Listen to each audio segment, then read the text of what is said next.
نوکرانی ہر وقت میرے شوہر کو ادائیں دکھاتی رہتی۔ اس بات پر وہ مجھ سے بہت جوتے کھاتی۔ میں اسے نکالنے لگتی تو میری ساس منع کر دیتی کہ یہ بڑی قسمت والی ہے، اس کے آنے سے ہم کروڑ پتی بنے ہیں، اگر تم نے اسے نکالا تو ہم پھر سے کنگال ہو جائیں گے۔ ایک دن مجھ سے برداشت نہ ہوا تو میں نے غصے میں نوکرانی کو نکال دیا، مگر اگلے روز ہماری تینوں فیکٹریوں میں آگ لگ گئی، ہمارا سب کچھ تباہ ہو گیا۔ میں روتی ہوئی نوکرانی کے گھر گئی، مگر اس وقت میرا کلیجہ پھٹ گیا، کیونکہ میرا نام مریم ہے۔ میرے باپ نے بیٹے کی خاطر 2 شادیاں کی تھیں، مگر قسمت سے انہیں دونوں بیویوں میں سے بیٹے نہیں ہوئے تھے۔ میری ماں میرے باپ کی دوسری بیوی تھی اور میں ان کی اکلوتی بیٹی تھی، کیونکہ میری پیدائش کی وجہ سے دوبارہ ماں نہیں بن سکتی تھی، اور میری بڑی ماں کی بھی 3 بیٹیاں تھیں۔ اس کے بعد میرے ابا بالکل مایوس ہو گئے، انہوں نے تیسری شادی نہیں کی تھی، کیونکہ جتنی ان کی آمدنی تھی گھر کے خرچے اس سے بھی زیادہ ہو گئے تھے۔ جو بھی تھا، مگر ہمارے باپ نے ہم سب بہنوں میں کوئی فرق نہیں رکھا تھا، مگر میری ماں اور بڑی ماں کی بالکل بھی نہیں بنتی تھی۔ آئے روز ہمارے گھر میں لڑائی جھگڑے رہتے تھے، مگر پھر ابا نے میری ماں کو اوپر والا پورشن بنوا کر انہیں الگ کر دیا، تب ہمارے گھر میں سکون ہو گیا تھا۔ یوں ہی وقت تیزی سے گزرتا رہا اور ہم سب بہنیں جوان ہو گئی تھیں۔ بڑی ماں نے اپنی بیٹیوں کی شادی بہت اونچے اور امیر گھروں میں کر دی تھی۔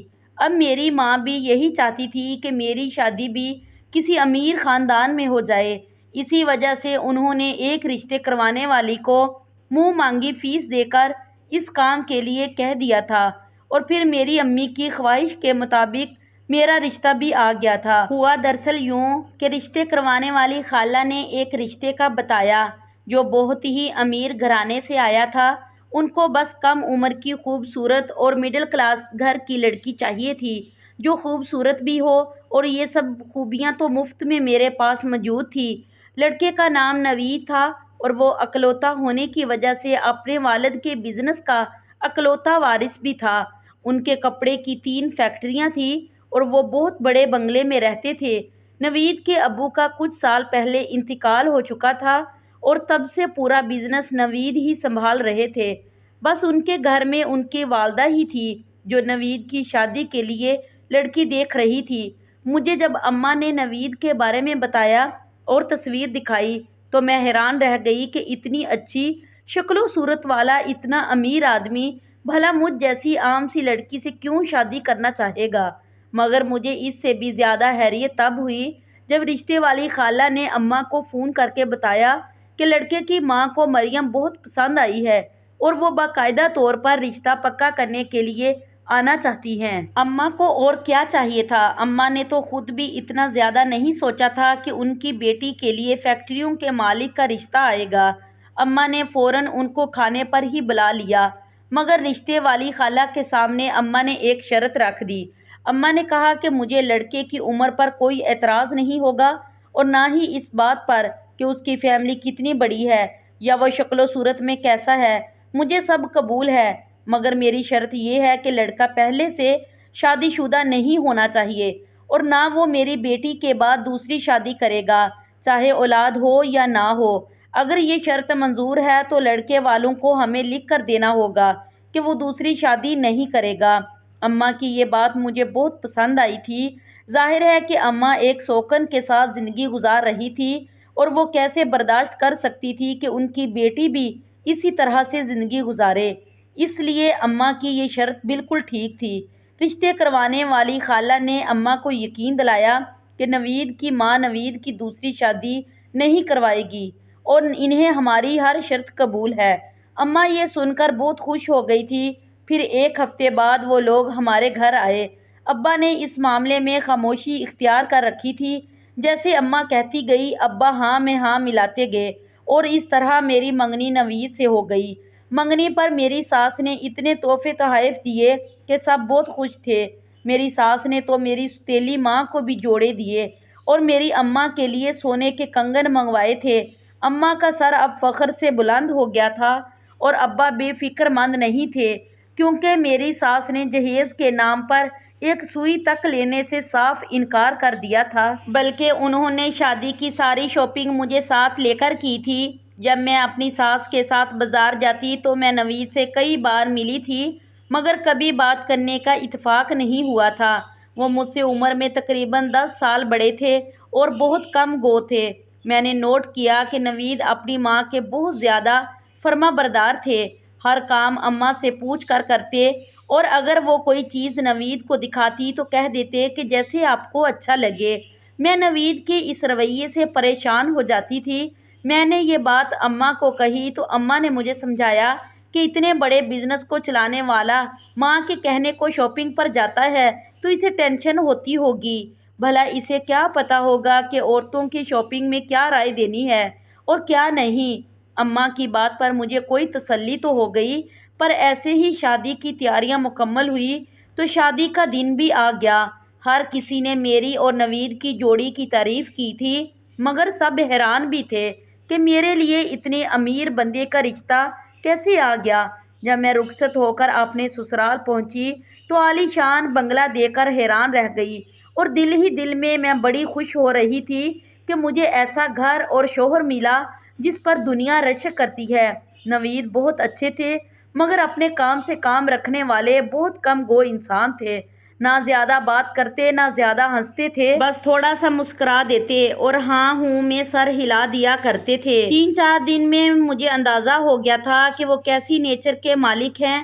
شادی کے دوسرے دن ہی انہوں نے آفس جانا شروع کر دیا تھا، اور تو اور گھر آنے کے بعد بھی گھنٹہ گھنٹہ تو لیپ ٹاپ کو لے کر بیٹھ جاتے۔ میری ساس بہت ماڈرن تھی، ان کا سوشل سرکل بہت بڑا تھا۔ صبح ناشتے کے بعد سے فون پر بیزی ہو جاتی اور 2-3 مرتبہ باہر ضرور جایا کرتی تھی۔ کام کاج کے لیے ملازموں کی پوری فوج ہر وقت دستیاب رہتی۔ مجھے میری ساس نے شادی کے چند دن بعد ہی گھر کا سارا کام سمجھا دیا، مگر یہ بھی کہا کہ کوئی کام خود نہیں کرنا ہے اور تم نے تیار رہنا ہے بالکل نئی نویلی دلہن کی طرح۔ مگر کپڑوں کا انتخاب اور باقی ہر چیز کے بارے میں بھی مجھے انہوں نے بتا دیا تھا۔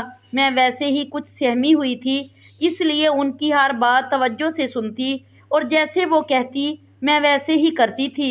شادی کو 10-12 دن ہی گزرے تو مجھے ساس نے میکے بھجوا دیا اور کہا کہ 2 دن اپنی ماں کے پاس رہ لو، تیسرے دن تمہیں لینے نوید آ جائے گا۔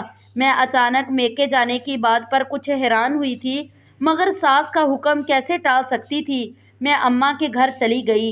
اماں میری ٹھاٹ پاٹ دیکھ کر بہت خوش ہو رہی تھی، کیونکہ میری ساس نے میرے ساتھ ایک ملازمہ کو بھی بھیجا تھا اور تاکید کی تھی کہ وہاں کوئی کام خود مت کرنا، بس اپنا خیال رکھنا۔ میں اپنی ساس کی یہ بات سن کر خود کو دنیا کی سب سے خوش قسمت بہو سمجھ رہی تھی، کیونکہ میں نے تو کسی اور کو ایسے نہیں دیکھا تھا کہ کوئی ساس اتنا خیال رکھ سکتی ہے۔ میں 2 دن اماں کے پاس رہی تو بڑی اماں سے ملنے بھی گئی، ان کے لیے اور اپنی بہنوں کے لیے تحفے بھی لائی تھی جو ان کو دیے تھے۔ وہ بہت خوش ہوئی، مگر بڑی امی کی آنکھوں میں حسرت بھی تھی۔ ان کی بیٹیاں بے شک امیر سسرال میں گئی تھی، مگر میرے جیسی شان و شوکت کسی کی نہیں تھی۔ میں نے بھی خوب مزے لے لے کر اپنے سسرال کی تعریفیں کی، اور پھر ملازمہ کا میرے ساتھ آنا ہی سب کے لیے بہت بڑا ثبوت تھا کہ میں اپنے سسرال میں شہزادی کی طرح رہتی ہوں۔ 2 دن گزر جانے کے بعد تیسرے دن مجھے نوید لینے آ گئے۔ اماں نے کھانے کا اہتمام کیا تھا، مگر وہ معذرت کرنے لگے کہ بہت ضروری کام ہے، اس لیے جلدی نکلنا ہے۔ ماں نے مجھے سمجھایا کہ شادی کے شروع کے دنوں میں شوہر کی ہاں میں ہاں ملاتی رہنا اور پھر بعد میں پوری زندگی راج کرو گی۔ میں نے یہ نصیحت پلو سے باندھ لی تھی۔ میرے جانے کے وقت ابا اور اماں نے مجھے بہت سی دوائیں دی۔ میں اپنے گھر پہنچی تو میری ساس چائے پی رہی تھی، مجھے دیکھ کر مسکرائی اور سب کا حال احوال پوچھا۔ کچھ دیر تک وہاں ایک لڑکی آئی جو میری ساس سے کھانے کا پوچھنے لگی۔ وہ لڑکی بہت خوبصورت تھی اور اس کا لباس بھی بہترین تھا۔ میری ساس نے اسے کہا کہ جو بہو کہے وہی پکانا ہے، اس لیے روز میری بہو سے پوچھ لیا کرو۔ وہ لڑکی میری طرف آ گئی اور پوچھنے لگی۔ اس کا لہجہ اور چہرہ بجھا بجھا سا تھا۔ میں نے اسے 2-3 ڈشز بنانے کا کہا اور اس کے وہاں جانے کے بعد ساس سے پوچھا کہ وہ کون تھی، کہنے لگی کہ یہ نوکرانی ہے۔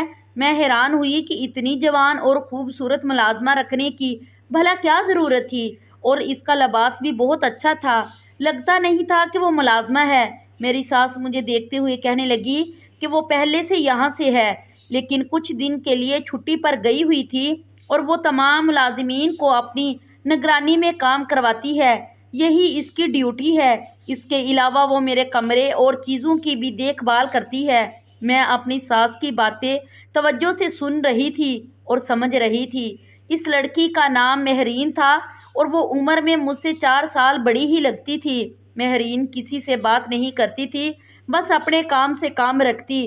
کھانا پکانے سے لے کر لانڈری میں کپڑے بھیجنے تک ہر کام وہ اپنی نگرانی میں کروایا کرتی تھی۔ میری ساس کے کمرے کی صفائی بھی وہ خود کرواتی تھی، اور میں نے نوٹ کیا کہ وہ ہر کام بڑی تیزی اور مہارت سے کروا لیتی تھی، جیسے اسے بہت زیادہ تجربہ ہو۔ مگر وہ مجھ سے بالکل بھی بات نہیں کرتی تھی۔ ہاں، میری کسی بات کا جواب دے دیتی، مگر خود سے کبھی بات نہیں کرتی تھی۔ پتہ نہیں کیوں مجھے اس کے بارے میں جاننے کا شوق پیدا ہو گیا، اور میں نے 1-2 بار اس سے پوچھا بھی کہ وہ کون ہے اور یہاں کیسے آئی، مگر اس نے کبھی میری کسی بات کا ٹھیک سے جواب نہیں دیا۔ مجھے اس کی خاموشی کھٹکتی تھی۔ ایک دن میں نے جو دیکھا وہ میرے لیے ناقابل یقین تھا۔ میری طبیعت کچھ اچھی نہیں تھی، تو میں اپنے کمرے میں آرام کر رہی تھی۔ نوید کے آنے کا وقت ہو گیا تھا، اس لیے میں ہمت کر کے کمرے سے باہر نکلی تو میں نے دیکھا کہ نوید لانچ میں بیٹھے ہیں اور مہرین ان کو پانی دے رہی ہے، مگر اس میں عجیب بات یہ تھی کہ وہ دونوں ایک دوسرے کی طرف دیکھ کر مسکرا رہے تھے۔ مجھے یہ بات بالکل اچھی نہیں لگی تھی، مگر میں نے ایسے ری ایکٹ کیا جیسے میں نے کچھ دیکھا ہی نہیں تھا۔ اس دن کے بعد سے اکثر میں ایسا ہی کوئی نہ کوئی منظر دیکھ لیتی کہ دونوں ایک دوسرے کو دیکھ کر مسکرا رہے ہیں، اور تو اور ایک دن حد ہی ہو گئی۔ شام کا وقت تھا۔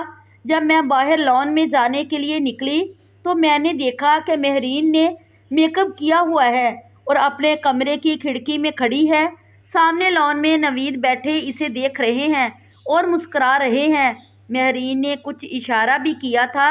یہ سب کچھ دیکھ کر مجھے بہت غصہ آ گیا اور میں اپنی ساس کے پاس جانے لگی۔ تبھی اچانک مجھے چکر آ گیا اور میں بے ہوش ہو گئی۔ جب ہوش آیا تو میں اپنے کمرے میں بستر پر لیٹی ہوئی تھی۔ ڈاکٹر مجھے چیک کر رہا تھا اور میری ساس وہیں بیٹھی تھی۔ ڈاکٹر نے ان کو مبارکباد دیتے ہوئے خوشخبری سنائی تو میری ساس ایک دم اٹھ کر کھڑی ہو گئی اور ڈاکٹر کو مبارک کے نام پر کافی سارے نوٹ تھما دیے۔ ڈاکٹر کے جانے کے بعد وہ میرے پاس آئی اور نوٹوں کی ایک گٹی میرے سر سے وار کر مہرین کو بلا کر اسے دے دی کہ غریبوں میں بانٹنی ہے۔ خوشی کی خبر سن کر مہرین کے چہرے پر پھیکا سا رنگ آیا تھا، مگر جلدی اس نے خود کو نارمل کر لیا اور میری ساس کو مبارک دی۔ میری ساس نے کچھ جتانے والے انداز میں اسے خیر مبارک کہا اور نوید کو اندر بھیجنے کا کہا۔ کچھ دیر بعد نوید کمرے میں آئے تو میری ساس نے ان کو خوشخبری سنا دی، مگر اتنی بڑی خبر سن کر بھی انہوں نے کچھ خاص ری ایکٹ نہیں کیا تھا۔ مجھے اب ہر بات محسوس ہوتی تھی۔ کچھ دن مزید گزرے تو میری ساس نے میرے ناز نخروں کو اٹھانے کے لیے 2 ملازم اور رکھ لیے۔ ان میں سے ایک تو صرف میرے لیے تھی۔ مہرین میرے کمرے میں نہیں آتی تھی اور نہ ہی میرا کوئی کام خود سے کرتی تھی، بلکہ میری ساس اپنی نگرانی میں میرے کھانے پینے کی چیزیں بنواتی اور اپنے سامنے مجھے کھلاتی تھی۔ مجھے ہر وقت کچھ نہ کچھ کھانے کا کہتی رہتی، ایسے نہیں کرنا، ویسے نہیں کرنا۔ میں تو 2 مہینے میں ہی تنگ آ گئی کہ ماں بننا بھی کتنا مشکل ہے۔ میں نے اماں کو فون پر سب بتایا تو اماں نے کہا کہ شکر کرو تمہاری ساس قدر کرنے والی ہے، اور کیا چاہیے تمہیں۔ اماں کی بات تو ٹھیک تھی، مگر میں ان کو کیا بتاتی کہ شوہر کی محبت اور چاہت کے لیے تو میں ترستی رہتی ہوں۔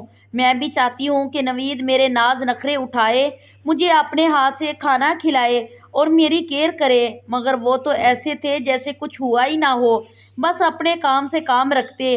میں سوچتی کہ وہ ایسے کیوں ہیں؟ اگر صرف میرے لیے ایسے ہیں تو کیا ان کی شادی مجھ سے زبردستی کی گئی تھی؟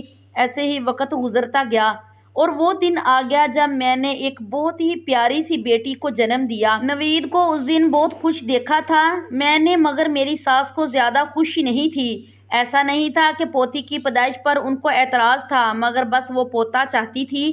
لیکن انہوں نے پوتی کے پیدا ہونے پر بھی بڑے اہتمام سے صدقہ خیرات کیے، سارے ملازموں کو کپڑے بنوا کر دیے، اور مجھے کہنے لگی کہ پوتی مجھے بے حد عزیز ہے کیونکہ اس نے میری دیرینہ خواہش پوری کر دی ہے۔ اب مجھے پوتا بھی چاہیے کیونکہ وہی میری نسل کو آگے بڑھائے گا۔ میں اپنی ساس کی اس بات کو زیادہ سمجھ نہیں سکی کہ دیرینہ خواہش کیوں، میری شادی کے بعد یہ تو بچی پیدا ہو گئی تھی، مگر میں نے ان سے کوئی سوال نہیں کیا تھا۔ میری بیٹی بہت پیاری تھی اور اس کے آنے کے بعد نوید میں کافی تبدیلی آئی تھی۔ اب وہ اپنی بیٹی کے ساتھ کھیلتے تھے، اسے گود میں اٹھا کر باتیں کرتے تھے۔ میرے ساتھ وہ پہلے جیسے ہی تھے، مگر میں اتنے میں ہی خوش تھی کہ اپنی بیٹی کو وہ اہمیت دیتے ہیں۔ ایک دن ایسا ہوا کہ میں کمرے سے باہر آئی تو نوید نے مہرین کو میری بیٹی پکڑائی ہوئی تھی اور وہ اسے پیار کر رہی تھی، اور نوید بڑے پیار سے ان دونوں کی طرف دیکھ رہے تھے۔ مجھے یہ دیکھ کر آگ لگ گئی۔ میں کچھ بولنے لگی تھی، مگر اس سے پہلے میری ساس وہاں آ گئی اور وہ مہرین کو ڈانٹنے لگی۔ مہرین نے بچی نوید کے حوالے کی اور وہ روتی ہوئی وہاں سے بھاگ گئی۔ میری ساس نے مہرین سے کہا تھا کہ ڈائن ہو تم، اس بچے سے دور رہا کرو۔ میں اپنی ساس کا یہ جملہ سمجھ نہیں سکی۔ ایک دن مہرین کام کروا رہی تھی کہ اچانک سے چکرانے لگی، وہ زمین پر گر گئی۔ تب میری ساس گھبرا کر اٹھی اور مہرین مہرین کہہ کر اسے آوازیں دینے لگی۔ پھر میری ساس نے نوید کو فون کیا اور ملازم نے ڈاکٹر کو فون کیا۔ 20 منٹ میں نوید گھر پہنچ چکے تھے۔ نوید کا ایک سے ایک نوکرانی کے لیے بھاگم بھاگ چلے آنا مجھے اچھا نہیں لگا تھا۔ وہ کچھ زیادہ ہی اسے اہمیت دے رہے تھے اور یہ سب میں برداشت کر رہی تھی، مگر جو خبر ڈاکٹر نے سنائی تھی وہ میرے ہوش اڑانے کو کافی تھی۔ ڈاکٹر نے بتایا کہ مہرین امید سے ہے، اور میں اتنی زیادہ حیران و پریشان ہوئی کہ وہ تو شادی شدہ تھی ہی نہیں، تو یہ سب کیا ہے؟ میری ساس بھی حیران کھڑی تھی، مگر نوید کے چہرے پر ایک دم خوشی کی لہر دوڑ گئی۔ وہ تو سب جیسے بھول ہی گئے کہ کمرے میں ان کی ماں اور بیوی بھی موجود ہے۔ انہوں نے فٹافٹ مہرین کا ہاتھ تھام لیا۔ میں حیران پہ حیران ہو رہی تھی، میرا دماغ چکرانے لگ گیا۔ مہرین اور میرے شوہر کے بیچ یہ سب کیا چل رہا تھا؟ میں نے نوید کا ہاتھ کھینچ لیا اور کہا کہ ایک نوکرانی کے ساتھ عیاشی کرتے آپ کو شرم نہیں آئی؟ نوید تیز آواز میں بولے کہ یہ نوکرانی نہیں، میری پہلی بیوی ہے جس سے میں نے بہت محبت کی تھی، مگر میری ماں کو یہ پسند نہیں آئی تھی کیونکہ وہ میری شادی اپنی پسند سے کروانا چاہتی تھی، اور پھر شادی کے 5 سال بعد بھی اولاد نہ ہونے کی وجہ سے اماں کو بہانہ مل گیا اور تمہیں میری دوسری بیوی بنا کر یہاں لے آئی۔ نوید کے الفاظ تھے کہ ہتھوڑے جو میرے سر پر برس رہے تھے۔ میری ساس بالکل خاموش کھڑی تھی۔ میں بنا کچھ کہے اپنے کمرے میں چلی گئی۔ کچھ دیر بعد مہرین خود میرے کمرے میں آ گئی۔ اس نے میرے پاس بیٹھ کر میرے ہاتھ پر اپنا ہاتھ رکھا اور بڑی نرمی سے اور بڑے پیار سے بولی کہ مریم تم پریشان نہ ہو، میں تم سے تمہارا حق نہیں چھینوں گی، اور نہ ہی نوید سے کہوں گی کہ تمہیں چھوڑ دے، کیونکہ تم ہماری اپنی ہو اور ہماری پیاری بیٹی کی ماں بھی ہو۔ میں مہرین کا منہ دیکھنے لگی اور پھر مجھ سے مخاطب ہوئی اور کہنے لگی کہ میری اماں بہت بیمار تھی، اس لیے میں نے مجبوری میں نوید کے آفس میں جاب شروع کر دی تھی، مگر میری قسمت میں یہی تھا کہ نوید نے مجھے پسند کر کے مجھ سے شادی کر لی، جبکہ نوید کی دوسری شادی کے لیے اس شرط پر مان گئی تھی کہ میں اسی گھر میں رہوں گی، پر ماما نے مجھے ایک نوکرانی کی حیثیت سے تم سے ملوایا تھا، اور جب تمہاری نوید سے شادی ہوئی تھی، ان دنوں میری امی کا انتقال ہو گیا تھا، میں وہیں گئی ہوئی تھی۔ مہرین کی باتوں نے میرے دل اور غصے کو پگھلا دیا تھا۔ وہ ہاتھ جوڑ کر مجھے منانے کی کوشش کر رہی تھی، آخر وہ بھی تو ایک عورت ہی تھی اور بالکل اکیلی تھی۔ میں نے جانے کیوں اس کے ہاتھ پر ہاتھ رکھ دیا، تب وہ مسکرانے لگ گئی۔ اسی وقت میری بیٹی رونے لگی تو مہرین نے جلدی سے اسے اٹھا لیا۔ میں نے آج مہرین کو منع نہیں کیا تھا، میں نے کھلے دل سے مہرین کو قبول کر لیا تھا، کیونکہ وہ تو میرے شوہر کی پہلی بیوی تھی، اور اگر میں بھی اپنی اماں جیسا سلوک کرتی تو پھر میرا گھر بھی جہنم بن جاتا۔ میرے مہرین سے اچھے رویے کی وجہ سے نوید میرے قریب آ گئے تھے اور وہ ہم دونوں کو برابر وقت دینے لگے۔ میرے کہنے پر میری ساس نے بھی مہرین کو دل سے قبول کر لیا۔ آج میری شادی کو 10 سال گزر چکے ہیں۔ میری ایک بیٹی اور 2 بیٹے ہیں، اور مہرین کے بھی 2 بیٹے ہیں، اور ہم دونوں ایک ہی گھر میں رہتی ہیں۔ ساس کا انتقال ہو چکا ہے اور میں مہرین کے ساتھ بالکل مطمئن ہوں کیونکہ نوید ہم دونوں کا بہت خیال رکھتے ہیں۔ اگر آپ لوگوں کو یہ ویڈیو پسند آئی تو پلیز میری ویڈیو کو لائک کریں اور شیئر کریں اور میرے چینل کو سبسکرائب کریں تاکہ میں اپنی ہر اچھی آنے والی ویڈیو آپ لوگوں تک شیئر کر سکوں۔ تب تک کے لیے مجھے اجازت دیجیے۔ شکریہ۔